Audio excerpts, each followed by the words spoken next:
गोटे दिन विरति पर आज पुणी आरंभ होईछि रत्नभंडार मरामती कार्य।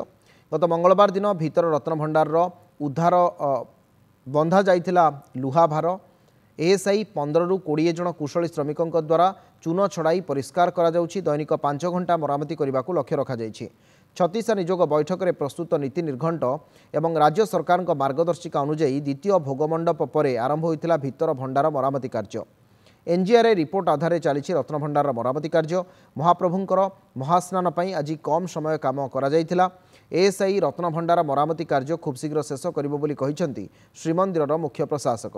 अन्यपटे मरामती समय भक्त माने बाहर काठरू महाप्रभुंकर दर्शन करिपारिबे। आसंता 3 मास भितरे भीतर रत्नभंडार मरामती शेष करने लक्ष्य रखा जाइथिबा बेले गतकाली दिबा पहुड़ नीति पाई मरामती कार्य बंद रहिथिला।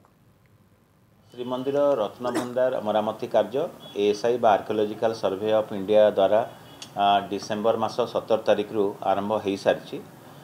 जहाँ भी जीपीआर रिपोर्ट थिला से बेसिस रे जहाँ टेक्निकल सर्वे रिपोर्ट अनुसार जहाँ अनुसंधान रे आसी बा वैज्ञानिक सर्वेक्षण रे आसी तार आधार से सुंदर भाव में करिया बोली आम आशा करूँ।